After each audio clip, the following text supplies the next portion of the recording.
Hello everybody and welcome back to the channel. I am Melissa. This video is number 9 in the Understanding Gambling Addiction series. And as promised from the previous video, I'd like to talk a little bit about fair trade. Now before I get started, let me just say that if you or anyone you know has a problem with gambling addiction, please don't hesitate to contact the National Council on Problem Gambling.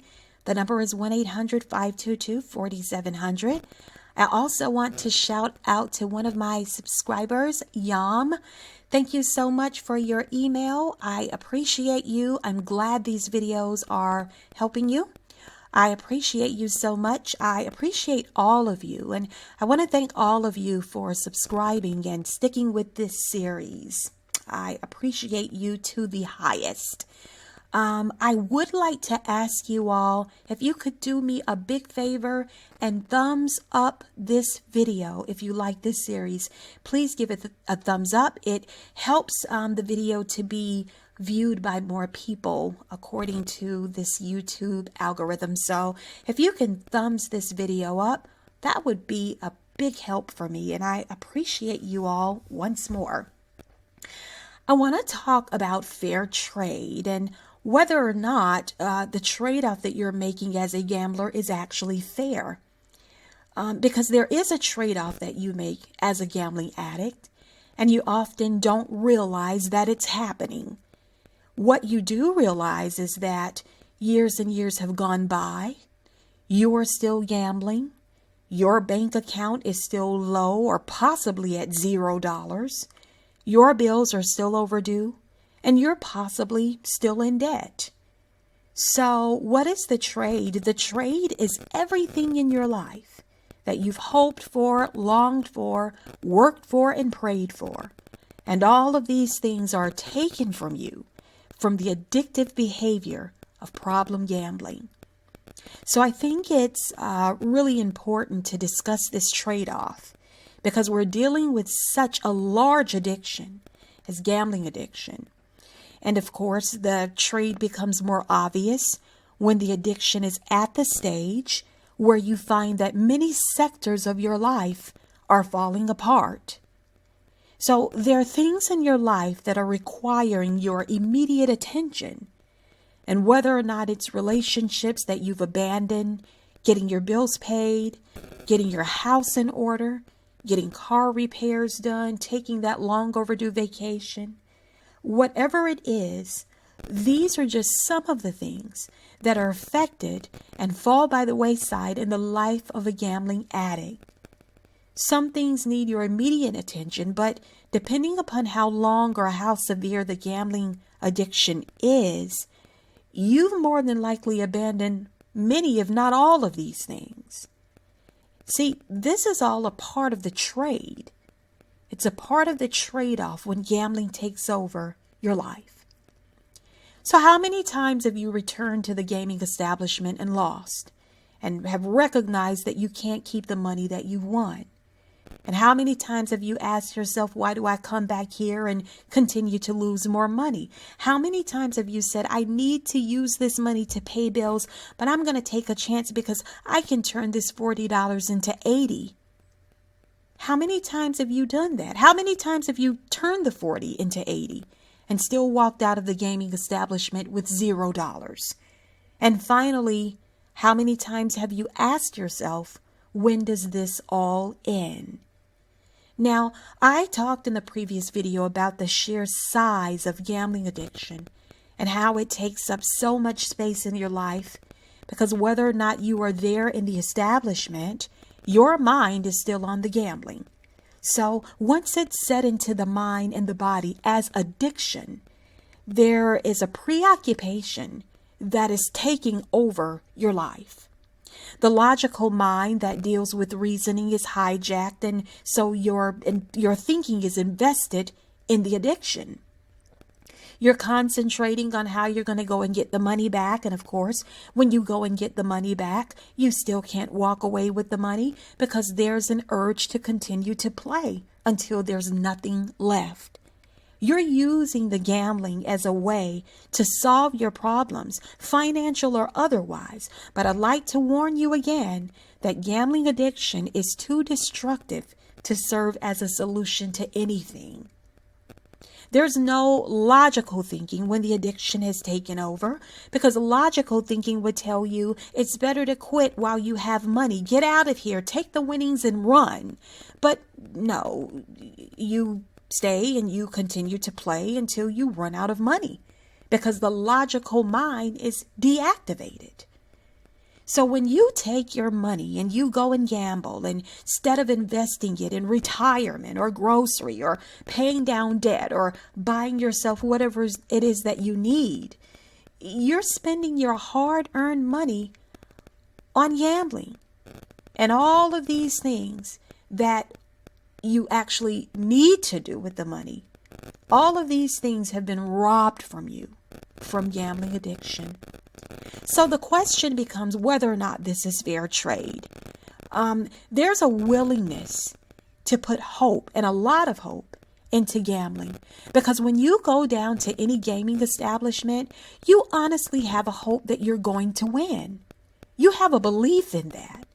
And on one hand, I'm not so sure if it's more of the belief that's driving it, or if it's the urge, that continued need or desire to just keep going back again and again. I'm not so sure which one is worse, the belief that you're going to win, or the urge that's driving you to continue to go back. So is it fair trade? You know, it's one of those things where people will say, well, you got yourself into it, but you can't get yourself out of it. So is this fair? See, whether or not it's fair trade requires a level of understanding, not only of what is fair, but of our ability to recognize when something is causing us harm and when it's time to leave it alone. So let me just say this. There's got to be an understanding that any gaming establishment is created to be successful and thrive.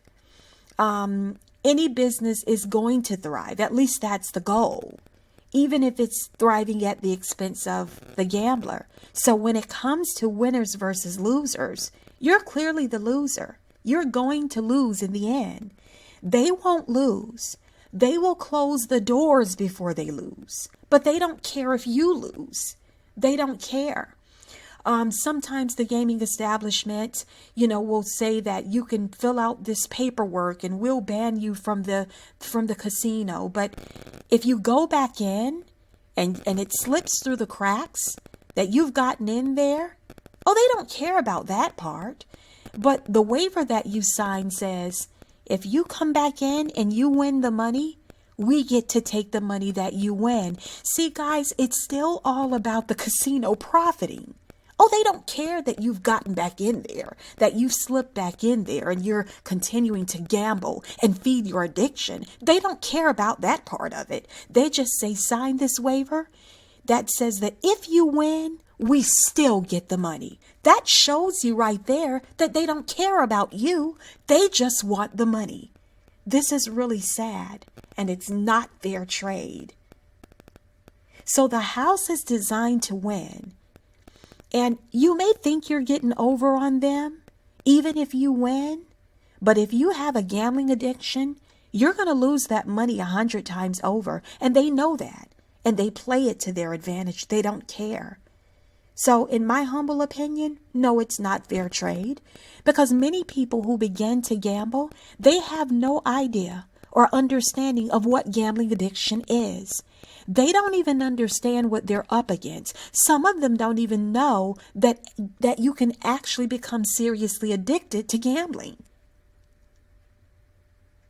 Now, it's said that it takes 10,000 hours to become an expert at something. But it doesn't matter how many hours you invest in gambling. You're never going to become an expert as a gambling addict. You won't win, and you'll fail miserably. Because gambling addiction means that you cannot stop. And this is detrimental. So when does this end? Well, that's up for you to decide. You have to decide that you've had enough and you're ready to bring this thing to a close. You're ready to get the help that you need to do so. Guys, there are no words to describe the feeling of a gambling addict, the solitude, the loneliness, the shame. And they wonder, how can you lose so much of your money? Just walk into an establishment and give these people your money. But they don't understand gambling addiction. It's almost like a curse that you've worked so hard for years, and to have everything that you've worked for taken away from you. It's really a sad, very sad state of affairs. But guys, in the next video, let's see if we can take a look at bringing it to a close. I'll probably be using the whiteboard. I don't know. I may use some screenshots. I'm not sure at this point. But we're going to take a deeper look into the feelings and emotions and some questions that you can ask yourself. And we're going to look at some possible replacements for this behavior. So video 10 will be understanding gambling addiction, new thoughts. Okay. We want to look into changing thinking, because you cannot think the way you've always thought and expect change in your life. Old thinking does not drive new behavior. New thinking drives new behavior. So understanding gambling addiction video 10 will focus on new thoughts. Okay? So I hope to see you in the next video, and we're going to take a deeper look into that. And I want to thank you all again for tuning into this channel. Again, I encourage you to thumbs up if you like the video. Thumbs up if you enjoy the series. I appreciate you all. And I wish you the best of luck on your journey and your life. God bless you.